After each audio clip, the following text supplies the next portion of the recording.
야고보서 강의 6번째 시간입니다. 오늘은 야고보서 3장을 통해서 말의 힘이란 주제로 우리 함께 말씀을 나누도록 하겠습니다. 2장에서 우리가 봤던 건 무엇이냐? 진정한 믿음이 무엇이냐는 거죠. 진정한 믿음을 얘기할 때 사도 야고보가 말했습니다.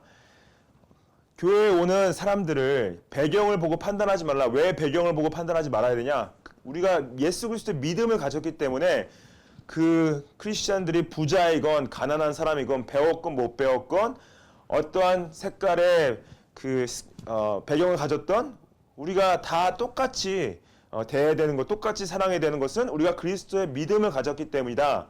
그래서 차별하지 말라 이렇게 2장에서 말을 했었죠. 그 차별하지 말라는 말 가운데 또 뭐가 있었냐? 우리가 진정한 예수 그리스도를 향한 믿음이 있다면은 가난한 크리스찬들을 말로만 위로하는 것이 아니라 행함으로 도와줘야 될 것이 아니냐. 그래서 행함 있는 믿음이 진정한 믿음이다. 이걸 강조했었죠. 그래서 예수 그리스도를 따르고 예수 그리스도를 사랑하는 사람들은 진정한 믿음을 가지고 우리가 행함으로 열매를 맺는다. 그걸 강조하는 야고보의 모습을 볼 수 있는데요. 오늘 이 3장 말씀을 통해서 볼 건 무엇이냐? 특별히 또 다시 한번 이 말과 행함에 대한 주제를 말하는데 특별히 말에 있어서 하나님께서 우리가 쓰는 이 말을 어떻게 사용하기 원하시는지 또 말에 대해서 어떻게 하나님께서 바라보고 계신지에 대해서 우리에게 가르치길 원하십니다. 그래서 말의 힘에 대해서 함께 보기 원하는데요. 3장 1절 말씀 보시면은 이렇게 시작합니다. 내 형제들아 너희는 선생된 우리가 더 큰 심판을 받을 줄 알고 선생이 많이 되지 말라 이렇게 시작을 해요. 그래서 크리스찬들이죠. 교회 안에 있는 기독교인들한테 형제들아 이렇게 표현한 거죠. 형제자매들아 너희는 선생된 우리가 더 큰 심판을 받을 줄 알고 선생이 되지 말라. 여기서 선생된 우리 말할 때 그냥 모든 선생님을 말하는 것이 아니라 특별히 말씀을 가르치는 선생을 말합니다. 이 선생이 되지 말라고 한 이유는 뭐냐? 많이 되지 말라. 아예 되지 말라는 얘기가 아니라 많이 되지 말라는 이유 뭐냐면요. 당시에 특별히 교회 안에서 자신의 판단 기준으로 말씀을 온전히 이해하지 못한 상태에서 다른 사람들을 가르치기 원하는 사람들이 많이 있었다고 해요. 자신의 판단을 가지고 특별히 말씀을 온전히 이해하지 못하고 말씀을 충분히 배우지 못하고 복음을 제대로 이해하지 못한 상태에서 다른 사람들을 가르치려 했던 사람들이 있었다고 합니다. 특별히 이제 아마 유대인 배경을 가진 그 유대인 크리스찬들 중에 아무래도 구약을 이제 배워왔기 때문에 그 구약을 통해서 사람들에게 예수님을 설명할 때 어떤 복음적인 이해가 충분히 하지 않은 상태에서 자신의 판단으로 사람들에게 가르쳤던 거죠. 그 안에 어떤 영적인 교만이 있었을 수도 있고 영적인 어떠한 자만으로 인해서 자신의 기준으로 다른 사람들 판단해서 가르치지 말라. 야고보가 이것을 강조하기 위해서 너희는 선생된 우리가 더 큰 심판을 받을 줄 알지 못하느냐? 선생이 많이 되지 말라 이렇게 말을 합니다. 이 더 큰 심판을 받을 줄 알지 못하느냐? 이것은 다시 한번 분명한 것은 그리스도인들이 모두가 선생이 되지 말라는 얘기가 아니에요. 그리스도인들은 우리가 말씀을 잘 가르치는 사람들이 되긴 해야죠. 근데 단지 선생된 직무가 매우 막중하고 중요하다는 것을 이제 경각시켜 주는 거죠. 예수님께서도 마가복음에서 그 서기관들에게 똑같은 경고를 하셨죠. 외식하고 길게 기도하는 그 서기관들, 높은 자리에 앉아서 사람들을 가르치려 하는 그 사람들에게 판결이 더 중요할 것이다. 마가복음 12장에 이렇게 말씀하셨습니다.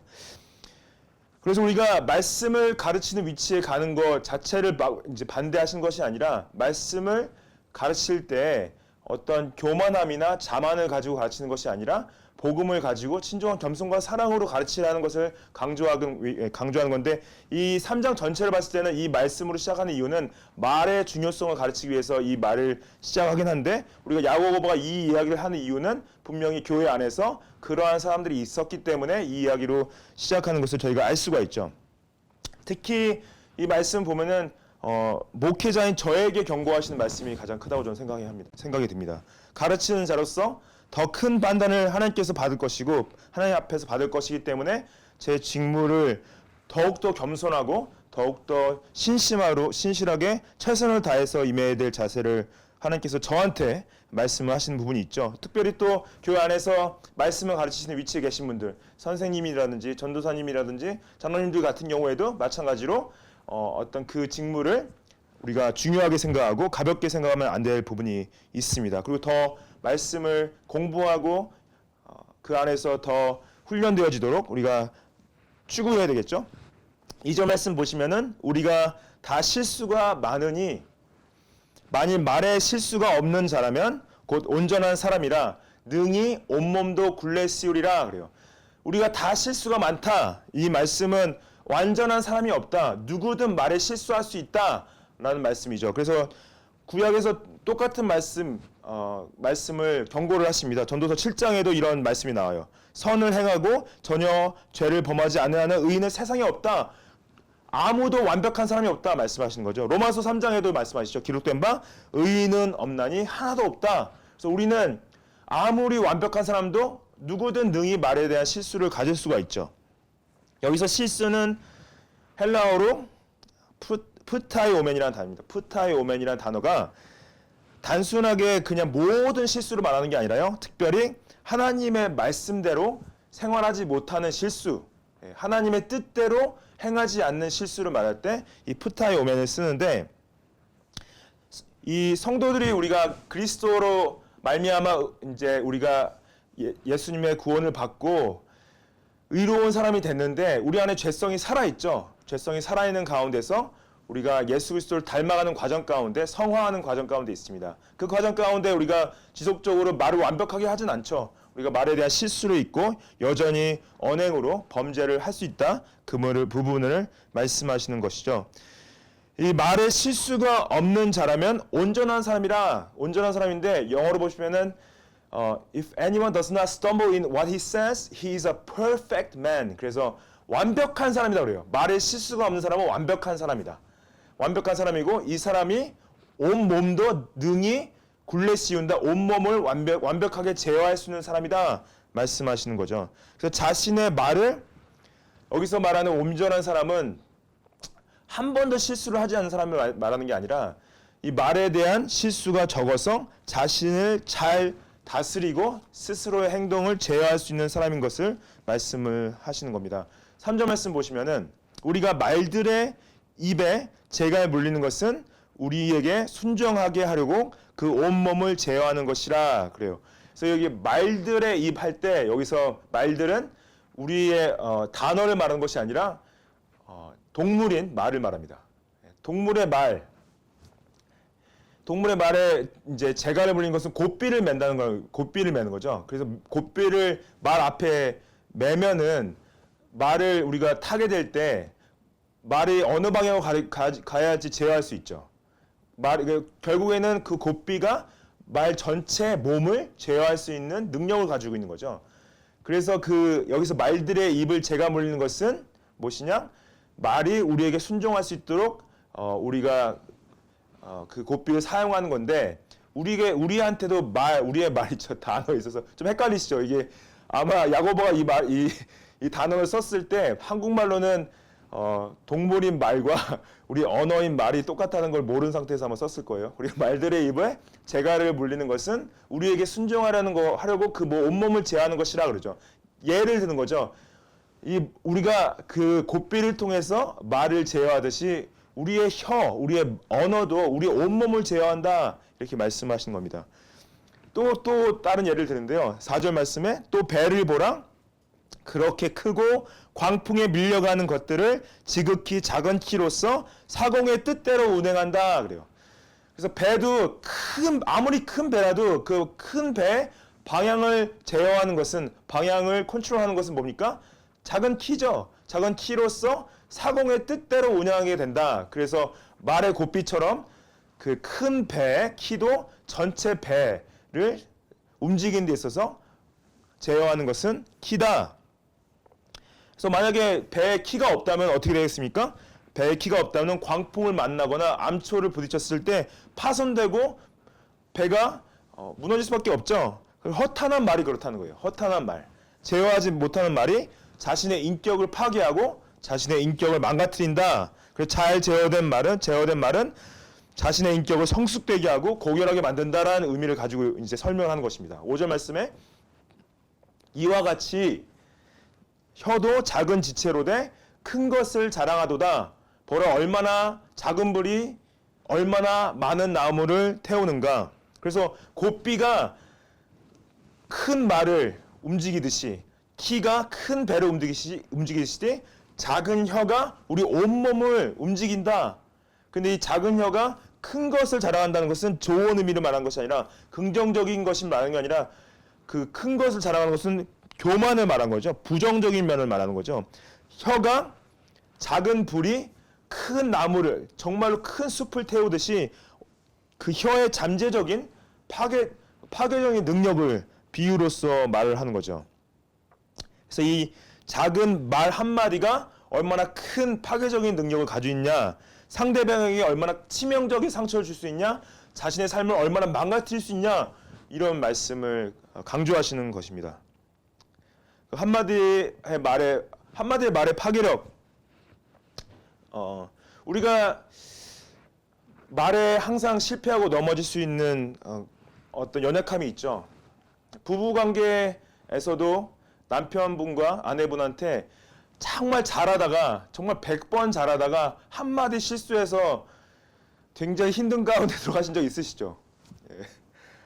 또 아이들한테도 자녀분들한테도 계속 참고 인내하다가 한번 터트리셔서 관계가 굉장히 힘들어진 적이 있을 수 있죠. 부모님과의 관계에서도 마찬가지로 정말 다 좋다가도 한마디 말로 부모님들이 굉장히 삐지시고 상처받으시고 넘어질 수도 있죠. 이런 친구들과 관계에서도 말 조심해야 될 친구들 계시죠. 말을 함부로 했다가는 친구가 더 상처받고 쉽게 넘어질 수 있는 친구분들 계시잖아요. 우리가 이 상처 주지 않으려고 노력하지만은 우리가 넘어져서 우리가 실수하고 연약해서 쉽게 뱉는 말들이 얼마만큼 그런 파괴적인 효과가 있나 그거를 말씀을 강조하시는 것이죠. 우리가 바라봐야 할 것은 뭐냐? 우리가 생각하기에는 우리의 말을 제어할 수 있다고 생각하지만은 실제로는 우리가 감정에 넘쳐서 우리의 말을 막 뱉는 경우들이 있죠. 아무 생각 없이 뱉는 말들도 많이 있지 않습니까? 그래서 생각이 있게 말할 때도 있지만은 생각 없이 뱉는 말들, 또 감정에 못 이겨서 내뱉는 말, 이런 말들을 어떠한 우리가 온몸이 제어당하고 있다는 표시를 합니다. 이걸 어떻게 그러면은 우리 혀를 어떻게 하나님께서 바라기 원하시냐? 이것 또한 우리가 제어하는 것보다 성령께서 제어하기 원하시는 거죠. 성령께 우리의 의지를 드리면서 성령님, 내가 말하는 말들을 이끌어 주십시오. 주님을 의지하듯 성령께서 내 혀를 제어하여 주십시오. 성령의 도움이 필요합니다. 그래서 고린도전서 보시면요, 너희가 성령의 전인 거를 알지 못하느냐? 너희는 너희 것이 아니라 성령의 것이다. 값으로 산 것이다. 너희 몸으로 하나님께 영광을 돌리라고 그렇게 말씀하시죠. 그래서 우리의 혀로 하나님께 영광을 돌리려면은 결국에는 성령께서 나의 혀를 제어하셔야 될 부분이 있는 거죠.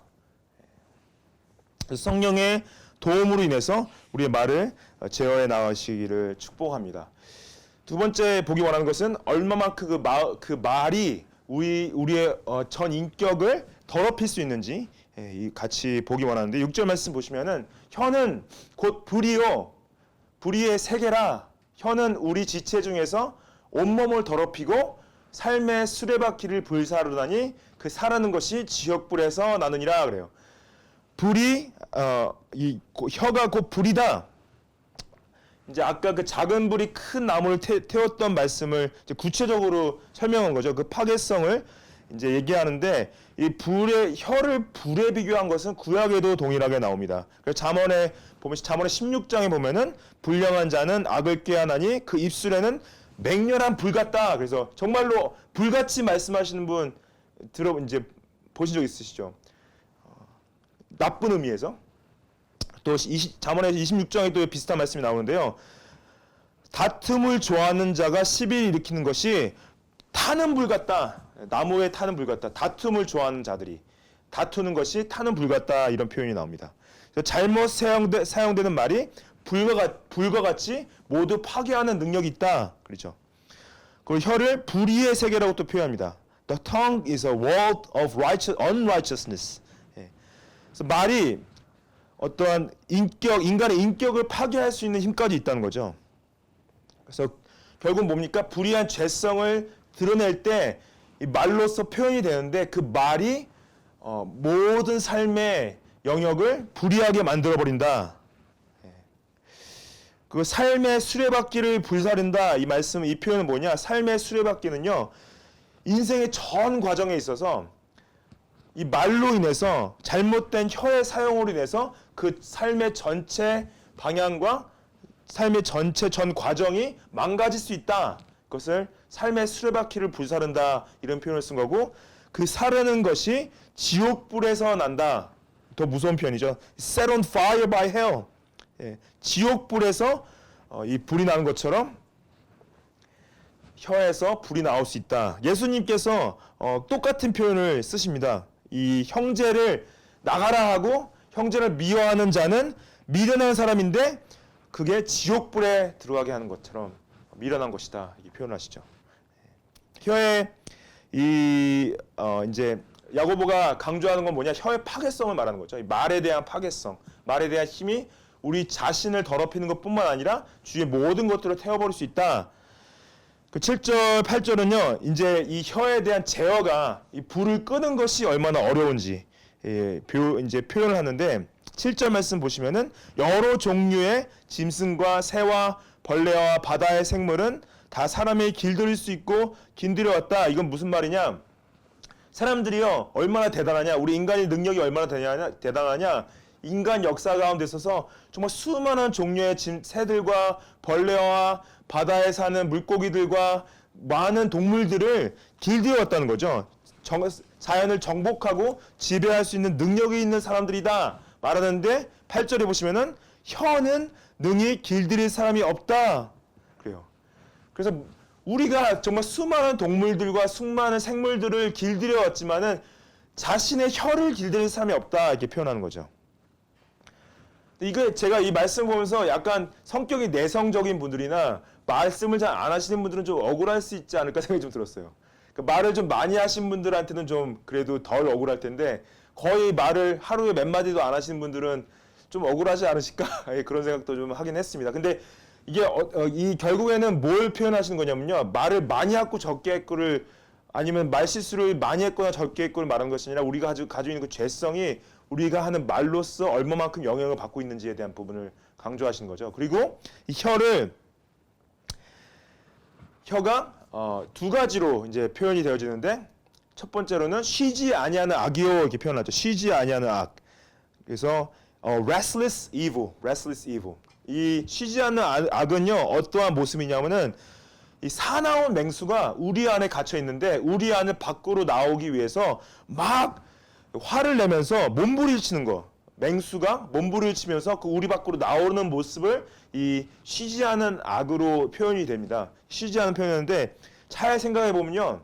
이 주석가들이 뭐라 그러냐면은 우리 입의 구조가 이거랑 비슷하다는 거예요.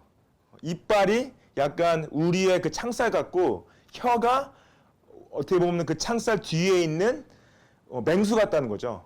그래서 이 이빨이 이제 그 혀를 막아주고 있는데 그거를 맹수가 막 나오고 싶어 하듯이 말을 표현한다는 것. 쉬지 아니하는 악이요 이렇게 표현한 거죠. 그 죽이는 독이 가득한 것이라 그런 것은 독이 있는 동물들 있지 않습니까? 이제 독이 있는 뱀이라든지 독이 있는 어떤 거미라든지 이런 것들이 죽이는 독이 가득하다. 결국에는 물을 때 입으로 물지 않습니까? 입으로 물어서 아니면은 그 집게로 물어서 독을 이제 뿜게 되는데 그 독이 정말로 상대방을 치명적으로 이렇게 상처를 입히고 결국 상대방의 영혼까지 파멸시킬 수 있다는 굉장히 파괴적인 것을 비유적으로 설명을 한 거죠. 여러분들 그런 분들 만나본 적 있어요? 이렇게 진짜 정말로 이렇게 잘 신사답게 이렇게 잘 차려입고 정말로 용모가 수려해요. 그리고 정말 깔끔하게 생겼어. 근데 입을 열었는데 처음부터 끝까지 굉장히 저급한 욕을 막 뱉는 거예요. 그런 분 보신 적 있어요? 없어요? 저는 본 적 있습니다. 아니면은 정말로 정말 아름다우시고 정말 아름다운 드레스와 정말로 이게 이쁜 정말로 이쁜 머리와 단정된 옷을 입고 가시는데 막 말 표현이 되게 저급하게 나오신 여자분 보신 적 있어요? 좀 말이 안 되긴 하죠. 근데 얼마만큼 우리가 어떻게 저렇게 겉으로 멀쩡한데 저런 말을 할 수 있지? 저런 표현을 할 수 있지 않습니까? 근데 제가 단순하게 그 욕을 한다는 것 자체가 우리를 더럽힌다는 말이 아니라 내가 하는 말로 인해서 나의 인격이 더럽혀질 수 있다는 것을 말씀드리고 원하는 거예요. 내가 하는 말로 인해서 결국 뭐냐? 나의 말의 사용이 나의 인격을 드러내는 것이다. 놀랄 때가 있죠. 이 사람이 이런 표현을 쓰네. 이분이 이렇게 생각을 하고 있네를 표현을 통해서 들을 수 있지 않습니까? 그러면은 그 인격이 드러나는 거죠. 그 말이 꼭 어떤 저급한 표현이 아닐지라도, 그 말이 꼭 욕이 아닐지라도 어떤 그분의 표현과 생각을 들었을 때 이러한 인격을 가지고 있구나를 알 수 있듯이 결국에는 우리가 이 말의 표현이 뭐냐? 우리의 신앙의 수준을 드러낸다는 거예요. 신앙의 수준. 나의 신앙의 수준이 어린가, 나의 신앙의 수준이 성숙한가가 결국 어디서 나타나냐? 내 말의 표현으로 인해서 나타날 수 있다. 그래서 시편 기자가 하나님께 말하죠. 왜냐하면 결국엔 나의 죄성이 나의 입술을 통해 많이 드러나는 것이 나의 신앙의 미성숙함을 드러내기 때문에 시편 기자가 내 입술의 문을 지키소서 이렇게 시편에 나와요. 내 입술의 문을 지켜달라고. 하나님 나의 입술에 문이 있는데 문을 지켜주십시오. 이런 기도를 하기까지 갑니다. 결국에는 이 말의 사용이란 건 뭐냐? 사람과의 관계인 거죠. 그래서 사람의 관계를 넘어서서 하나님과의 관계를 이제 나타내는 거죠. 그래서 우리 말의 사용이 모든 관계에 심각한 영향을 주는데 만약에 나의 말의 사용에 의해서 나의 온몸이 더러워졌다. 그러면 이걸 어떻게 해결할 수 있습니까? 해결할 수 있는 유일한 방법은 뭐냐? 회개죠. 회개. 하나님께 죄의 용서를 구하고 돌아서는 거죠. 더 이상 그러한 말을 쓰지 않는 거. 그 진정한 회개를 통해서 그리스도의 십자가의 보혈의 은혜로 나를 다시 한번 씻겨주시고. 근데 만약에 내가 그러한 파괴적인 말들을 반복적으로 쓴다. 그런 것들은 결국에는 진정한 회개를 하지 않는 거죠. 하나님, 내가 잘못했습니다. 이러한 표현을 더 이상 쓰지 않겠습니다. 내가 분노하지 않겠습니다. 내가 소리 지르지 않겠습니다. 하나님, 내가 예수 그리스도를 닮아가기 원하는데 이러한 표현을 더 이상 쓰지 않겠습니다. 나의 탐욕과 욕심과 정욕을 드러내는 표현들을 쓰지 않겠습니다. 하는 것이 진정한 회개라는 거죠. 그것이 결국엔 나의 능력으로 되는 것이 아니라 성령의 능력으로 그리스도의 보혈의 십자가의 정결케 함으로 우리가 가능할 수 있다. 그래서 그의 피로 말미암아 우리가 속량 당했는데 죄 사함을 받았으니까 결국에는 회개를 통하여서 더럽혀진 나의 말로 더럽혀진 나의 영을 정결케 할 수 있다. 말의 사용을 하나님께서 정말 중요하게 생각하십니다. 우리가 또한 넘어질 수 있죠. 다시 한번 실수할 수 있고 분노를 표출할 수 있고 소리 지를 수 있고 하나님께서 기뻐하시는 방법으로 나 말을 쓰지 않았다면 회개하고 돌아서서 하나님 용서하여 주십시오. 다시 한번 내가 주님을 닮아가기 원합니다. 깨끗하게 하여 주십시오. 축복합니다. 하나님께서 정말로 우리가 쓰는 말로 인해서 영광 받으시기를 축복합니다. 마지막으로 같이 보기 원하는 것은 우리가 말의 힘은 온몸을 더럽힐 수 있다는 거죠. 아니요, 말의 힘은 불안정하다는 걸 불안정하다는 걸 같이 보기 원하는데요. 이제 8절에 이 제어할 수 없는 혀의 두 가지 특징을 뭐라고 표현했습니까? 쉬지 않는 악이다. 죽이는 독 같다. 독이 가득하다.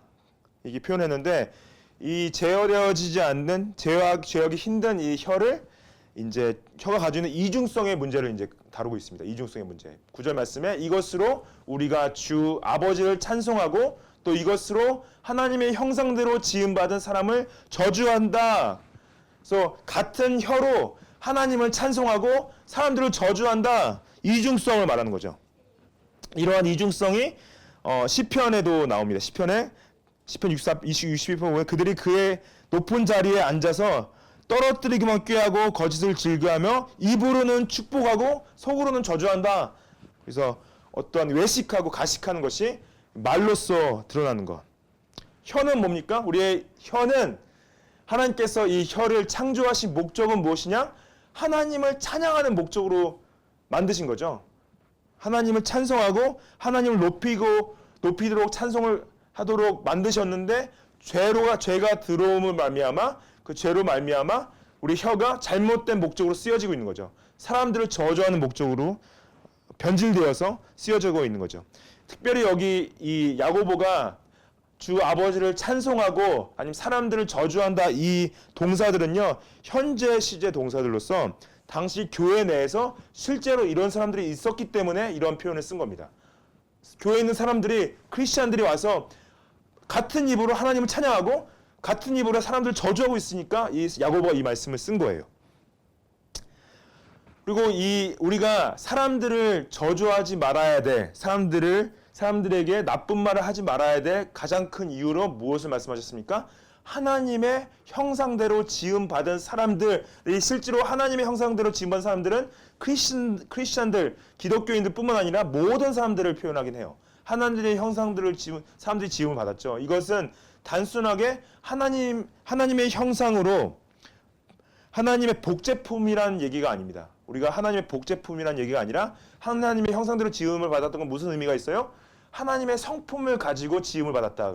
하나님의 가진 성품을 가지고 지음을 받았는데 결국에는 죄로 말미암아 그 하나님이 가지고 있는 성품이 우리가 파괴된 거죠.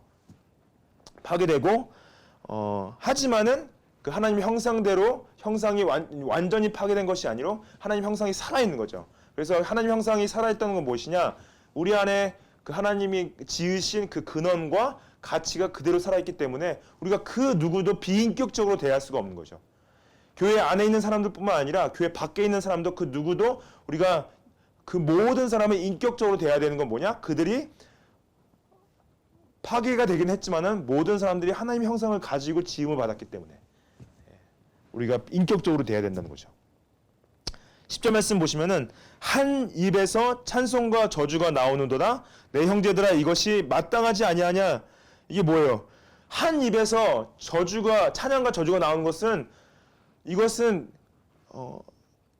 불안정한 거죠. 불안정한 거고 그리고 이것이 이렇게 해서는 안 된다. 마땅하지 아니하다. 이렇게 말을 하는 거죠. 그리고 이 한 입에서 찬송과 저주가 나오는 것을 이제 비유적으로 야고보가 설명을 합니다. 11절, 12절 보시면은 11절 말씀에 샘이 한 구멍으로 어찌 단물과 쓴물을 내겠느냐? 어떻게 한 우물에서 두 가지 물맛이 나올 수 있겠느냐? 이것은 불가능하다. 그래서 한 입에서 찬송이 나오고 저주가 나오는 것이 부당한 일이다. 이렇게 말하는 거죠. 또 다른 비유로 12절 말씀에 한 나무에서 어찌하여 무화과 나무가 감람 열매를 맺을 수 있고 포도나무가 무화과 열매를 맺을 수 있겠느냐? 이건 불가능하다. 무화과 나무에서는 무화과만 나와야 되고 포도나무에서는 포도나무 열매만 맺어야 되지 다른 것이 나오는 것 자체가 부당하다. 그래서 우리의 입술에서 찬양만 나와야 되는데 찬양도 나오고 저주가 나오는 것이 부당하다. 그래서 짠물이 단물 내지 못한다. 소금이 들어간 물이 어떤 설탕이 들어간 물처럼 맛을 낼 수는 없다. 그러는 거죠. 여러분 하나님께서 아시죠? 우리 연약함을 우리는 하나님만을 찬양하기 원하는데 우리의 입술로 계속 범죄하고 있는 걸 하나님께서 아시고 연약함을 아십니다. 예. 그럼 어떻게 하면 우리가 이 불안정한 우리의 입을 안정적으로 가져갈 수 있냐? 오직 이 입술이 하나님의 영광을 위해서만 쓰여질 때 우리가 안정을 찾을 수 있다는 거죠. 이 입술이 하나님의 목적에 합당하게 쓰여질 때 우리가 안정을 찾을 수 있다. 어떠한 목적을 가지고 있냐? 말씀을 보면은 분명하게 우리의 입술에, 우리의 혀의 목적을 반복적으로 하나님께서 말씀을 하십니다. 예. 어떻게 하면 하나님의 영광을 쓰여질 수 있냐? 첫 번째로 우리 말이 하나님을 찬양할 때 이 목적을 이룰 수가 있습니다. 히브리서 13장 15절 말씀 보시면은 그러므로 우리는 예수로 말미암아 항상 찬송의 제사를 하나님께 드리자. 이는 그 이름을 증언하는 입술의 열매니라 그래요. 입술의 열매. 우리 입술의 열매는 뭐냐? 하나님의 찬송의 제사를 드리는 거죠. 찬송의 제사를 드리는 거.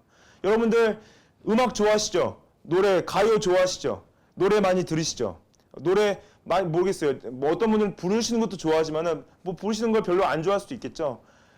근데 우리가 우리 입술에 단순하게 노래를 부르라는 게 아니라 어떻게 보면 우리 입술에 항상 하나님 감사합니다. 하나님 높입니다. 하나님 찬양합니다.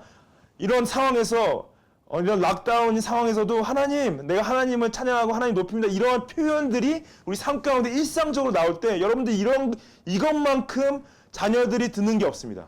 우리 아빠, 우리 엄마가 어떻게 이런 상황에서 하나님을 찬양하지? 그런 거죠. 어떻게 하나님께 감사할 수 있지? 어떻게 하나님만 바라보고 하나님만 의지할 수 있지? 이것이 우리의 표현으로 내가 말에 있어서 우리가 가장 중요한 목적, 가장 중요한 사용은 무엇이냐? 하나님을 찬양하는데 우리 입술을 사용한다는 거죠. 찬양을 달고 살아야 되는 거죠. 우리 입술 가운데. 단순히 노래를 말하는 것뿐만 아니라 노래를 듣는다도 여러분들 가요를 듣지 말라는 얘기가 아닙니다. 예. 하지만 우리가 부를 수 있다면 하나님을 찬양하는 노래를 많이 부르면 좋겠죠. 예. 또 우리 입술 어떻게 사용해야 되냐? 우리 입술은 말씀을 읽는데 사용해야 된다는 거죠. 로마서 10장 8절 말씀이 그러면 무엇을 말하느냐 그래요. 무엇을 말하느냐? What does it say? 말씀이 내게 가까워 내 입에 있다. The word is near you, in your mouth, in your heart. 내 입에 있고 내 마음에 있다. 우리가 전파하는 믿음의 말씀이라 그래요. 우리의 말씀이 저는 정말 부러워하는 분들이 누구냐? 정말 말씀을 달달달 외우시는 분들 너무 부러워요. 아무 때나 말씀이 막 탁탁 튀어나오는 분들 너무너무 부러워요. 저는 기억력이 떨어져서 말씀이 쉽게 기억나지도 않고 말씀이 막 쉽게 나오지도 않는데 그런 분들 보시죠. 건들기만 하면 말씀이 나오는 분들. 말씀이 입에 있고 말씀이 입에 있다는 건 뭐냐? 우리가 말씀을 읽는 거죠. 소리내서 한번 읽어보십시오. 하나님 내가 내 혀를 사용하기 원하는데 하나님의 말씀을 읽는데 사용하기 원합니다. 듣는 것도 좋아요. 듣는 것도 좋지만은 우리가 사용할 수 있다면 읽으면서 특히 여러분들 묵상을 하실 때나 성경을 통독하실 때 소리내서 한번 읽어보십시오. 소리내서 한번 읽어보십시오. 말씀을 읽고 말씀을 표현하고 또 사람들과 대화할 때 이 사람 좀 너무 오버해서 하나님 말씀만 얘기하는 거 아니야? 그럴 정도로 한번 해보세요. 말씀을 나눠보십시오. 또 우리 입술은 뭘로 사용해야 되냐? 어떻게 하면은 우리의 입술이 안정 가운데 들어갈 수 있냐? 하나님의 영광을 돌리는 것은 기도할 때 하나님께서 영광을 받으시는 거죠. 야고보서 이제 나중에 저희가 5장에 가면 이 말씀 나올 텐데 5장 13절에 너희 중에 고난 당한 자가 있느냐? 그는 기도할 것이요. 즐거워한 자가 있느냐? 그는 찬송할지어다 그러죠. 우리가 고난 가운데 있다면은 그는 기도하라. 우리 입술을 열어서 한번 기도해. 우리가 기도가 마음으로 할 수 있습니다. 우리 생각으로 할 수 있습니다. 근데 기도가 여러분들 다른 거 아시죠? 생각으로 할 때랑 말로 표현할 때랑 기도가 다른 거 이제 경험해 본 적 있어요? 말로 표현하는 게 어색한 거 어색하시죠? 어색하시고 어쩔 때는 잘 안 나오시죠? 근데 말로 나올 때 오는 기도의 능력과 파워를 한번 느껴보셔야 돼요. 체험해 보셔야 돼요. 이게 그냥 생각으로 할 때랑 내가 말로 표현할 때랑 다르네? 기도할 때 우리가 입술을 열어서 우리가 특히 우리 한국 교회가 가지고 있는 굉장히 큰 문화유산이 우리 영적 유산이 뭡니까? 영적 유산 통성기도죠. 여러분들 통성기도하는 나라들이 그렇게 많지 않아요. 많지 않은데 제 생각에는 한국 기독교가 가지고 있는 굉장히 위대한 영적 유산은 통성기도라고 저는 생각합니다. 통성기도. 기도하실 때요. 마음으로만 해보지 마시고 말로 표현을 해보세요. 하나님 나의 죄를 용서해 주십시오. 하나님 나의 삶을 이끌어 주십시오. 하나님 나의 기도에 응답하여 주십시오. 말씀으로 한번 표현해 보세요. 그게 하나님께서 우리의 혀를 쓰기 원하시는 목적이라는 거죠. 또 우리가 하나님께서 우리 입술을 어떻게 사용하기 원하시냐? 복음을 증거하는데 우리 입술을 사용하기 원하신다는 거죠. 복음을 증거하는데. 로마서 10장 9절에 내가 만일 내 입으로 주를 시인하며 또 하나님께서 그를 죽은 자 가운데 살리신 것을 내 마음을 믿으면 구원을 받는다. 내 입으로 주를 시인한다. 이것은 분명 이 9절 말씀은 여러분들 무슨 약속입니까? 마음으로 믿는 것 중요하지만은 동시에 우리가 입으로 시인하는 것을 중요하다는 표현이시죠. 예. 그리고 아직 예수 그리스도를 만나지 못하시고 믿음이 연약하신 분들은요. 말로 한번 표현해 보십시오. 예수님, 내가 예수님을 믿기 원하고 예수님을 주로 시인하기 원합니다. 말로 한번 표현해 보시죠. 그러면 믿음이 생길 수가 있어요. 믿음이 생길 수가 있어요. 마음의 구원이 생길 수가 있습니다. 여러분들 입술로 한번 표현해 보시죠. 내가 확신이 없다.